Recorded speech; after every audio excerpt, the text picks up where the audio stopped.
ቅዱስ ጴጥሮስ ግን ቁልቁል የተሰቀለ በእነሱ ትእዛዝ አይደለም፣ በራሱ ምርጫ ነው። ቅዱስ ጳውሎስ የዓላማ ጽናትን የእምነት ጽናትን ተምረን የመንፈስ ጥንካሬን ተምረን ከመጀመሪያው እስከ መጨረሻው በኦርቶዶክሳዊ ተዋሕዶ ሃይማኖታችን ጸንተን እንድንኖር የሕያው አምላካችን ቅዱስ ፈቃዱ ይሆንልን። በዓለም ዳርቻ ሁሉ ያሉትን ሀገራት መዘርዘር አልፈለገም። ጠቅለል ባለ አነጋገር ከምድር ዳርቻ እስከ ምድር ዳርቻ አላቸው። ከዓለም ዳርቻ እስከ ዓለም ዳርቻ፣ ከፀሐይ መውጫ እስከ ፀሐይ መግቢያ ድረስ ምስክሮቼ ሁኑ።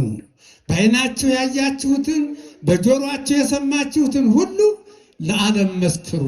ከሰማየ ሰማያት መውረዴን ከድንግል ማርያም መወለዴን ዞሬ ማስተማሬን ከዚያም ለአዳምና ለዘሩ ስል ተሰቅዬ መሞቴን ሞቼ መነሳቴን ተነስቼ ማረጌን ለዓለም ንገሩ፣ ለዓለም መስክሩ፣ ዙራቸው አስተምሩ አላቸው። ክብርና ምስጋና ለአምላካችን ይሁን። የተከበራችሁና የተወደዳችሁ ወገኖቼ፣ በነገራችን ላይ ምስክርነት በሁለት ይከፈላል። አንደኛው ከስጋዊ ጥቅም ጋር በተያያዘ መንገድ ወዳጅንና ዘመድን ለመጥቀም ራስንም ጠቅሞ ለማደር ሲባል እውነቱን በውሸት ሸፍኖ ታማኝነትን በሐሰት ለውጦ በሰው ፊት መመስከር ሲሆን፣ ሁለተኛው ምስክርነት ግን ከዚህ የራቀና የተለየ ነው።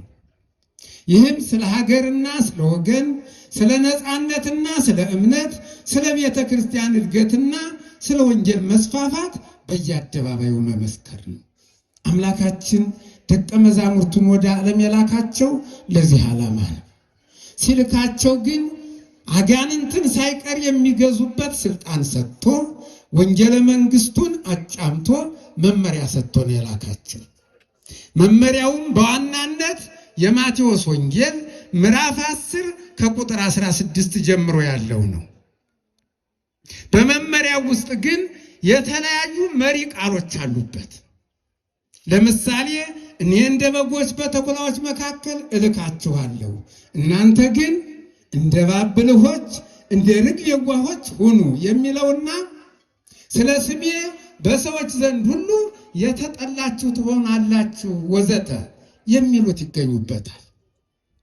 መመሪያው ለመንፈሳዊ ሕይወት እንጂ ለስጋዊ ሕይወት የሚመች አልነበረም። ወገኖቼ አይዟችሁ፣ አትራቡም፣ አትጠሙም፣ አትታረዙም የሚል አልነበረም። አይዟችሁ፣ ወደ የትኛውም ክፍለ ዓለም ብትሄዱ ምንም አይነት ችግር፣ ምንም አይነት ፈተና፣ ምንም አይነት መከራ አያጋጥማችሁም፣ ለእናንተ መንገዱ ሁሉ አልጋ ባልጋ ነው የሚል አልነበረም።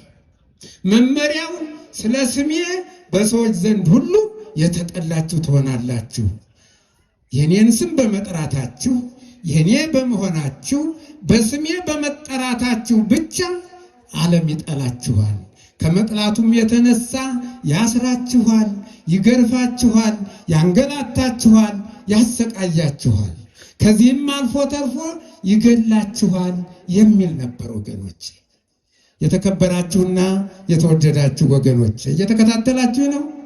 ቅዱሳን ሐዋርያት ግን ጌታ ሆይ ዓለም እንደሚጠላን እያወቅ እንደሚያስረንና እንደሚገርፈን እያወቅ አልፎ ተርፎም እንደሚገለን እያወቅ እንዴት ወደሚገለን ወደ ገዳያችን ዓለም ትልከናለህ ሳይሉ ስለ ክርስቶስ መጠላታቸውን ስለ ክርስቶስ መታሰራቸውንና መገረፋቸውን እንደ ሹመትና ሽልማት ቆጥረውት መመሪያውን በደስታ ተቀብለው ጉዟቸውን ቀጠሉ። ደስ ይበላቸው። የተከበራችሁና የተወደዳችሁ ወገኖቼ፣ በእርግጥም የክርስቶስ በመሆናቸው ብቻ ዓለም ጠልቷቸዋል። ከመጥላቱም የተነሳ ያስራቸው ይገርፋቸው ነበር። እነሱ ግን መታሰራቸውን እንደ ሽልማት ቆጥረውት ግርፋቱን እንደ ሹመት ቆጥረውት ይደሰቱ ነበር። በመሰረቱ የቅዱሳን ሐዋርያት ምድራዊ ሕይወታቸው፣ ምድራዊ አገልግሎታቸው፣ ሐዋርያዊ ጉዟቸው እስራትና ግርፋት፣ መከራና ስቃይ የበዛበት ነበር። ይሁን እንጂ ልዑል አምላካችን ምስክሮቹ አድርጎ ወደ ዓለም ከላካቸው ጊዜ ጀምሮ መመሪያውን አክብረው መከራ መስቀሉን ተሸክመው ከኋላው ተከትለዋል። ራሳቸውን ክደው መስዋዕት ሆነው ቀርበዋል። ተኩላዎች በሆኑት ቄሳሮች ፊት ቆመው ስለ ክርስቶስ አምላክነትና ዳኝነት ሳይፈሩ በድፍረት መስክረዋል። ብልህነትን ከእባብ የዋህነትን ከርግብ በመማር እንደ እባብ ብልሆች እንደ ርግብ የዋሆች ሆነው ተገኝተዋል። እንኳን ደስ አላችሁ። አዎ የክርስቶስ ምስክሮች ሆነው በፈቃዳቸው ወደ ዓለም የተላኩት ደቀ መዛሙርትም ኃጢአተኛው ዓለም ወንጀለኛው ዓለም የፈጸመባቸውን ግፍና በደል ያደረሰባቸውን መከራና ስቃይ ሁሉ በጸጋ ተቀብለዋል። ስለ ክርስቶስ ፍቅር አንገታቸውን ለሰይፍ ሰጥተዋል። ስለ ቤተ ክርስቲያን እድገት እንደ ሎሚ ተመጥምጠዋል፣ እንደ ሽንኩርት ተልጠዋል። ስለ ክርስትና እምነት ጀርባቸውን ለግርፋት እጃቸውን ለሰንሰለት አንገታቸውን ለስለት ሰጥተዋል። ይህ ብቻ አይደለም ወገኖቼ፣ ክርስትናን ባልተቀበሉ ሰዎች እጅ ተደብድበዋል። ስለ ክርስቶስ ፍቅር በመጋዝ ተተርትረዋል፣ በችንካር ተቸንክረዋል፣ እንደ በግ ታርደዋል፣ እንደ ጎመን ተቀርደዋል፣ እንደ ሽንኩርት ተከትፈዋል። ስለ ክርስትና ሃይማኖት አንዳንዶቹ በድንጋይ ተወግረዋል፣ አንዳንዶቹ ወደ እቶን ተጥለዋል፣ አንዳንዶቹ ደግሞ ከነነፍሳቸው ለአራዊት ተሰጥተዋል፣ አንዳንዶቹ ቁልቁል ተሰቅለዋል፣ አንዳንዶቹ በሰይፍ ተቀልተዋል። ከነዚህም መካከል በዋናነት የሚጠቀሱት ስማቸው የማይነጣጠለው በዛሬው ዕለት የመታሰቢያ በዓላቸው የሚከበርላቸው ቅዱስ ጴጥሮስና ቅዱስ ጳውሎስ ናቸው። የተከበራችሁና የተወደዳችሁ የበዓሉ ታዳሚዎች ከኔ ጋር ናችሁ? እግዚአብሔር ከሁላችን ጋር ይሁን። የቅዱስ ጴጥሮስንና የቅዱስ ጳውሎስን ታሪክ በዚህ አጭር ጊዜ ዘርዝሮ ማቅረብ አይቻልም። ነገር ግን ለቅምሻ ያህል የሁለቱንም ታሪክ ጠብ ጠብ አደርግላችኋለሁ። መጀመሪያ የቅዱስ ጴጥሮስን ልዑል አምላካችን መንጋውን እንዲጠብቁለት ከጠራቸው፣ ለአገልግሎት ከመረጣቸው፣ ቅዱስ መንፈሱን ካሳደረባቸውና ምስክሮች አድርጎ ወደ ዓለም ከላካቸው ደቀ መዛሙርት መካከል አንዱና ዋነኛው ቅዱስ ጴጥሮስ ነው። ቅዱስ ጴጥሮስ መንግሥተ ሰማያትን የመክፈትና የመዝጋት ስልጣን ማለትም የመንግሥተ ሰማያትን ቁልፍ ከፈጣሪው የተቀበለ ሐዋርያ ነው። ልዑል አምላካችን ስለ ማንነቱ ለደቀ መዛሙርቱ ጥያቄ ባቀረበላቸው ጊዜ አንዳንዶቹ ኤርምያስ ነህ፣ አንዳንዶቹ ኤልያስ ነህ፣ አንዳንዶቹ ከነቢያት አንዱ ነህ ወዘተ እያሉ ግራ ሲጋቡ ያለምንም ማመንታት አንተ የሕያው እግዚአብሔር ልጅ ክርስቶስ ነህ ብሎ መልስ የሰጠ ሐዋርያ ቅዱስ ጴጥሮስ ነው። ቅዱስ ጴጥሮስ ሥጋዊና ደማዊ የሆነ ሰው የማይመልሰውን መልስ በመመለሱ ከሥጋና ከደም እሳቤ ውጭ የሆነ መልስ በመስጠቱ አንተ ብፁዕ ነህ ተብሎ በፈጣሪው አንደበት የተመሰገነ የተሾመና የተሸለመ ሐዋርያ ነው። ደስ ይበላችሁ። ቅዱስ ጴጥሮስ ገና ከእናቱ ማኅፀን ሲወጣ ጀምሮ ልምሾ ሆኖ የወጣውን ሰው፣ ሽባ ሆኖ የተወለደውን ሰው፣ ከቦታ ወደ ቦታ ያለ ሰው እርዳታ የማይንቀሳቀሰውን ሰው፣ አንድም ቀን በእግሩ ሄዶ የማያውቀውን፣ እግሩ መሬት ረግጦ የማያውቀውን ሽባ ሆኖ የተወለደውን ሰው በኢየሱስ ክርስቶስ ስም ተነስና ሂድ ብሎ በማዘዝ ወዲያውኑ ተነስቶ እንዲሮጥ ያደረገ ሐዋርያ ነው። ቅዱስ ጴጥሮስ ለ8 ዓመታት ያህል የአልጋ ቁራኛ ሆኖ የኖረውን ኤንያ የተባለውን ሰው 8 ዓመት የተኛበትን አልጋ ለ8 ዓመታት ያህል እንደ ትኋን ተጣብቆበት የኖረውን አልጋ ተነስና አልጋህን አንጥፍ ብሎ በማዘዝ ወዲያውኑ ተነስቶ አልጋውን እንዲያነጥፍ ያደረገ ሐዋርያ ነው። ደስ ይበላችሁ። ቅዱስ ጴጥሮስ በቅላው ብቻ ድውያንን ሲፈውስ የኖረ ሐዋርያ ነው።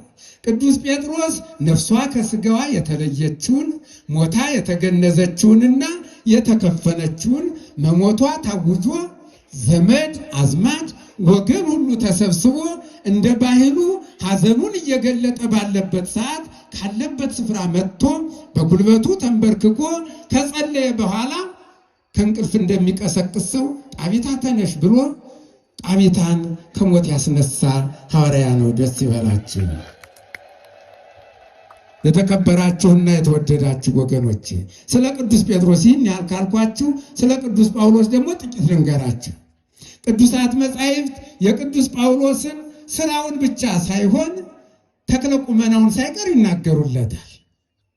ቅዱሳት መጻሕፍት እንደሚያስረዱን ቅዱስ ጳውሎስ ፀጉሩ ገባ ገባ ያለ ወይም ራሰ በራሰው እንደነበር፣ ቅዱስ ጳውሎስ አፍንጫው ቆም ወይም ተረር ያለ ቁመቱ አጠር ደልደል ያለ ሰው እንደነበር፣ ቅዱስ ጳውሎስ ጢሙ ክብ የሆነ በተፈጥሮ ዓይኑ የተኳለ የሚመስል መልኩ እንደ ጽጌረዳ ደስ የሚያሰኝ አይነት ሰው እንደነበር በዛሬው ዕለት የሚነበበው መጽሐፈ ስንክሳርና ገድለ ሐዋርያት ይናገሩለታል። በነባሩ ቋንቋችን በግዕዝ በረሃሪስ ሐፂረ ቆም እጉደ ጺም ኩሂለ አዕይንት ቅውመ አንፍ ቀይ ከመጽጌረዳ ይለዋል። የተከበራችሁ ወገኖች፣ ወደ ስራው ስንገባ ደግሞ ቅዱስ ጳውሎስ ከንጽህናውና ቅድስናው የተነሳ የነፍሱ ንጽህና ለስጋው ተርፎት የስጋው ቅድስና ለለበሰው ልብስ ተርፎት በልብሱ ቁራጭ አጋንንትን ሲያወጣ ድውያንን ሲፈውስ የኖረ ሐዋርያ እንደነበር የሐዋርያት ሥራ ምዕራፍ 19 ቁጥር 11 የዓይን ምስክራችን ነው። ቅዱስ ጳውሎስ በእምነት ሰረገላ ተሳፍሮ ዓለመ መላእክት ደርሶ ከቅዱሳን መላእክት ጋር ተገናኝቶ የቅዱሳን መላእክትን መኖሪያ ጎብኝቶ ሦስቱን ሰማያት ኢዮርን፣ ኤረርን፣ ራማን ጎብኝቶ የተመለሰ ታላቅ ሐዋርያ ነው። ደስ ይበላችሁ። ቅዱስ ጳውሎስ ከሌሎቹ ደቀ መዛሙርት ይልቅ በርካታ መጻሕፍትን የጻፈ ስለ ክርስቶስ አምላክነትና አዳኝነት በሰፊው ያስተማረ በየአደባባዩ የመሰከረ በትምህርቱ ቢጸ ሐሳውያንን ያሳፈረ ሐዋርያ ነው።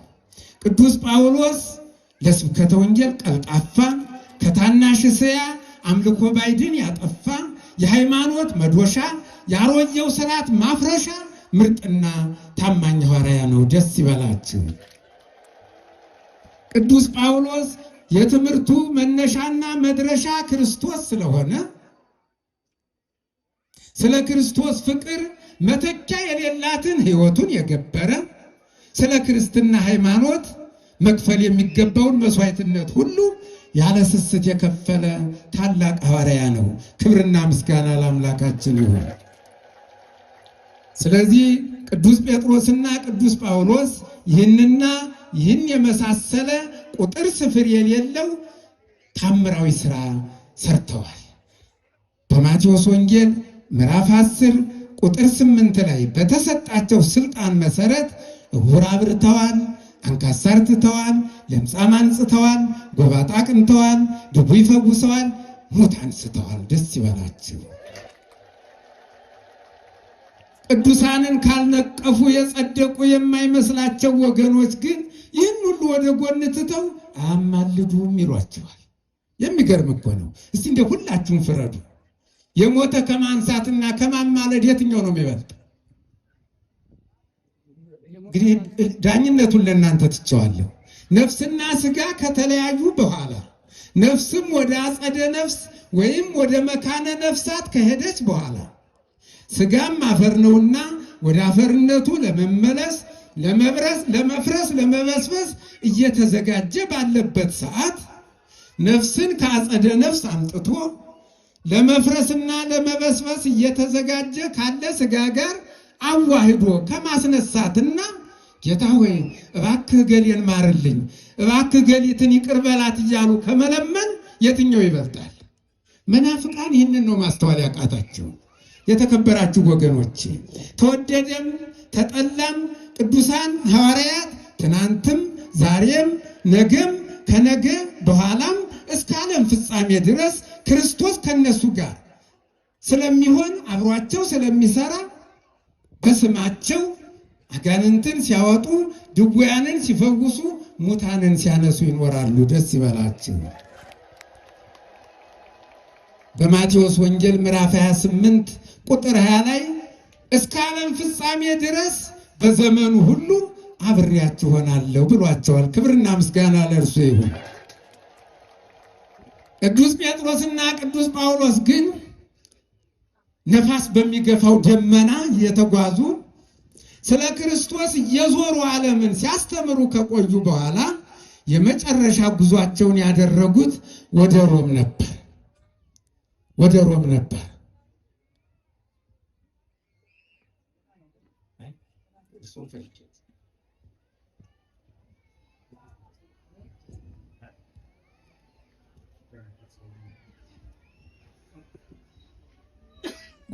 ነበር።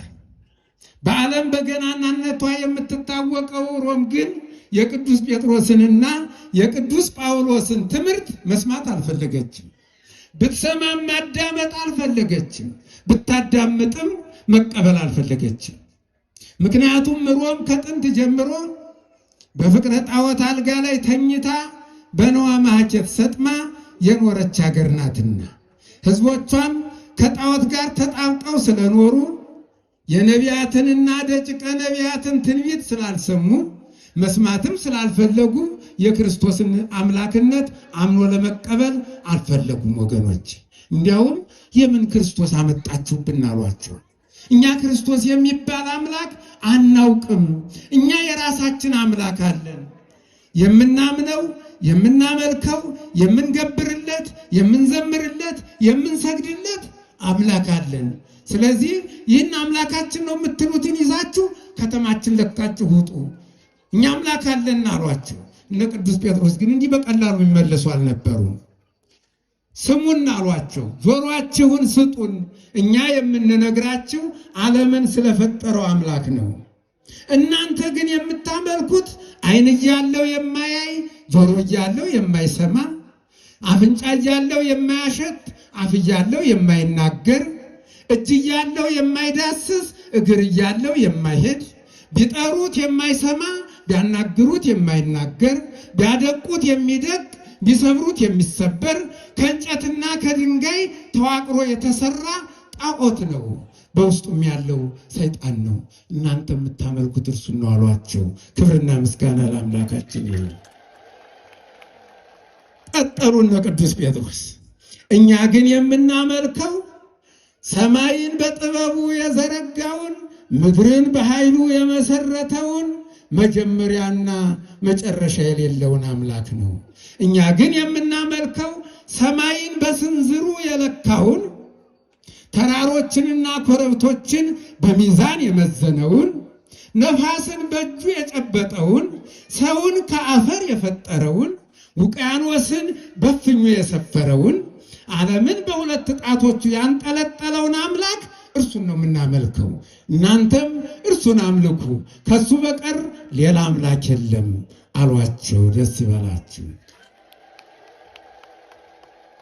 እነ ቅዱስ ጴጥሮስ በዚህ አላበቁም።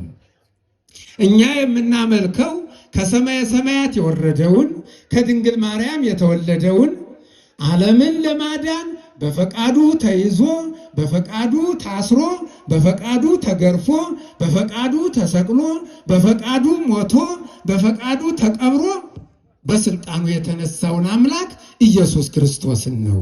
እኛ የምናመልከው ዓለምን በደሙ የቀደሰውን፣ ዓለምን በደሙ ያከበረውን፣ ዓለምን በደሙ የዋጀውን፣ ዓለምን ኃጢአተኛውን ዓለም በደሙ ያጠበውን አምላክ ኢየሱስ ክርስቶስን ነው። እናንተም እርሱን አምልኩ፣ ከእርሱ በቀር ሌላ አምላክ የለም አሏቸው። አሁንም ደስ ይበላችሁ ወገኖች። በዚህ ጊዜ ሮማውያን እጅግ ተበሳጩ። ከብስጭታቸው የተነሳ ከዛሬ ጀምሮ የክርስቶስን ስም ስትጠሩ ብንሰማችሁ በሞት እንቀጣችኋለን አሉና በሞት ሊያስፈራሯቸው ሞከሩ። ቅዱስ ጴጥሮስንና ቅዱስ ጳውሎስን ግን ወገኖች በሞት ማስፈራራት አይቻልም። እነሱ እንደኛ ሞትን አይፈሩ። በነገራችን ላይ በምድር ላይ በዓለም ላይ ከሞት በላይ ሌላ ማስፈራሪያ የለም። ሞትን ደግሞ የማይፈራ የለም። ስጋዊ የሆነ ደማዊ የሆነ በስጋ ሕይወት የሚንቀሳቀስ ፍጡር ሁሉ ሞትን ይፈራል። ይችን ፀሐይ መሞቅ የማይፈልግ የለም። ተገዶ ካልሆነ በቀር በፈቃዱ ይችን ዓለም መልቀቅ የሚፈልግ የለም።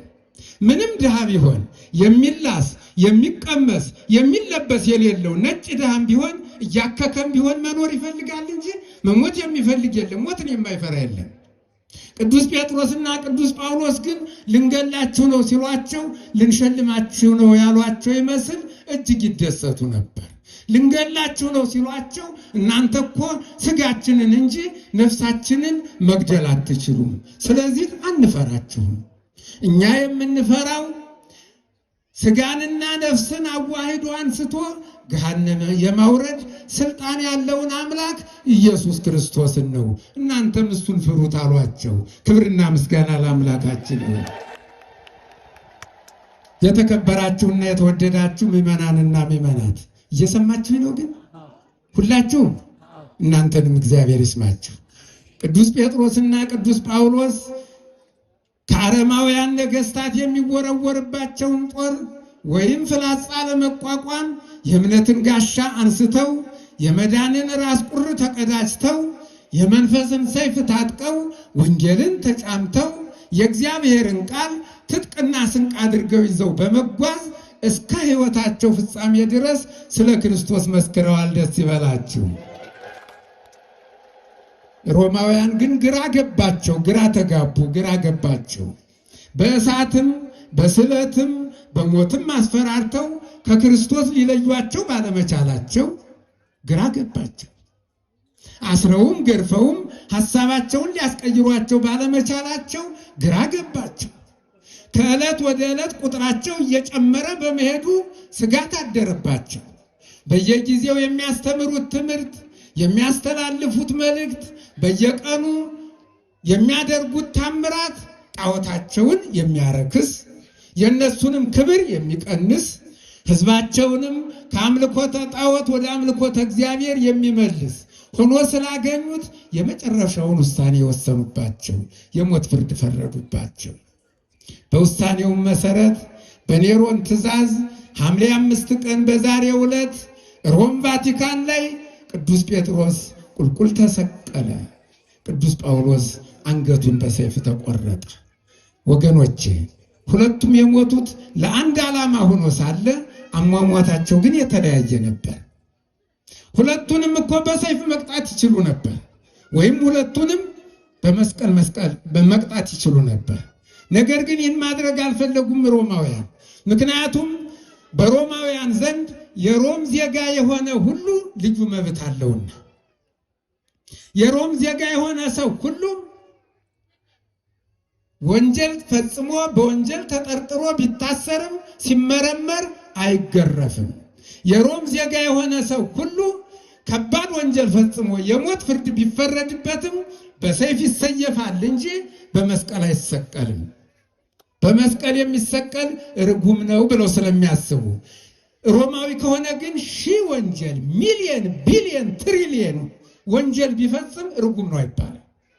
ስለዚህ ቅዱስ ጴጥሮስ ቁልቁል ሲሰቀል፣ ቅዱስ ጳውሎስ አንገቱን በሰይፍ የተቀላ ሮማዊ ስለነበረ ነው። የሮም ዜጋ ስለነበረ ነው። ዜግነቱ በገንዘብ የተገዛ ሳይሆን በአባቱ ሮማዊ ስለሆነ ነው። የተከበራችሁና የተወደዳችሁ ወገኖቼ ከኔ ጋር ናችሁ። ቅዱስ ጴጥሮስ ግን ቁልቁል የተሰቀለ በእነሱ ትእዛዝ አይደለም፣ በራሱ ምርጫ ነው። አስረው ሊሰቅሉት ይዘውት ሲሄዱ ተዘጋጅቶ የጠበቀው ክርስቶስ የተሰቀለበት መስቀል ነበር።